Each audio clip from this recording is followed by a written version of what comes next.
പഞ്ചസാര അല്ലെങ്കിൽ മധുരം നമ്മുടെ ആരോഗ്യത്തെ വളരെയധികം ദോഷകരമായി ബാധിക്കുന്ന ഒരു വസ്തുവാണെന്ന് എല്ലാവർക്കും അറിയാം. പഞ്ചസാര അഥവാ ആഡഡ് ഷുഗർ പൂർണ്ണമായും ഒഴിവാക്കിക്കൊണ്ടുള്ള ജീവിതശൈലി, ഷുഗർ കട്ട് അഥവാ ഷുഗർ ഡിറ്റോക്സ് തുടങ്ങിയ പേരിലൊക്കെ ഇൻസ്റ്റഗ്രാമിലും വൈറലാണ്.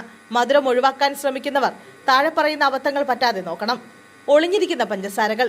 ചില ഭക്ഷണങ്ങളിൽ പഞ്ചസാര ഒളിഞ്ഞിരിക്കുന്നത് നാം ശ്രദ്ധിക്കാതെ പോകും. ഉദാഹരണത്തിന് കെച്ചപ്പുകൾ, സോസുകൾ, ചില ഇൻസ്റ്റന്റ് ബ്രേക്ക്ഫാസ്റ്റുകളായ കോൺഫ്ലേക്സുകൾ, കടയിൽ നിന്ന് വാങ്ങുന്ന പാക്കറ്റ് ഫ്രൂട്ട് ജ്യൂസുകൾ, ഡയറ്റിന് വളരെ ഉത്തമമെന്ന് വിശ്വസിച്ച് വാങ്ങുന്ന ചില ഫ്ലേവേർഡ് യോഗട്ടുകൾ മുതലായവ ഇത്തരം ഒളിഞ്ഞിരിക്കുന്ന പഞ്ചസാരയെ നമുക്ക് വയറ്റിലെത്തിക്കുന്നവയാണ്. മധുരത്തിന്റെ പകരക്കാർ. പഞ്ചസാരയല്ലേ ഇടാൻ പാടില്ലാത്തുള്ളൂ എന്ന് വിശ്വസിച്ച് നിങ്ങളുടെ ഭക്ഷണത്തിൽ ആവശ്യത്തിലേറെ ശർക്കര, തേൻ, കൽക്കണ്ടം മുതലായവയൊക്കെ ചേർക്കുന്നത് രക്തത്തിലെ പഞ്ചസാരയുടെ അളവ് ഉയർത്തുക തന്നെ ചെയ്യും. മധുരം തരുന്ന ഇത്തരം വസ്തുക്കളുടെ അളവ് പരമാവധി കുറയ്ക്കുകയാണ് വേണ്ടത്. ആവശ്യത്തിന് ഫൈബറും പ്രോട്ടീനും കഴിക്കാത്തത്. മധുരം ഒഴിവാക്കുന്നതിനോടൊപ്പം പച്ചക്കറികൾ, ഇലക്കറികൾ എന്നിവ കഴിക്കുന്നത് ഫൈബർ ശരീരത്തിലെത്താനും അതുവഴി പഞ്ചസാരയോടുള്ള കൊതി നിയന്ത്രിക്കാനും ഉൾപ്പെടെ സഹായിക്കുന്നു. പ്രോട്ടീൻ കഴിക്കുന്നതും കൊതി നിയന്ത്രിപ്പിക്കുകയും ദീർഘനേരം വിശപ്പ് ശമിപ്പിക്കുകയും ചെയ്യുന്നു. ഇത്തരത്തിൽ പഞ്ചസാര കുറച്ചുകൂടി എളുപ്പത്തിൽ ഒഴിവാക്കാൻ നിങ്ങൾക്ക് സാധിക്കും. അമിതമായി കാർബോഹൈഡ്രേറ്റ് കഴിക്കുന്നത്.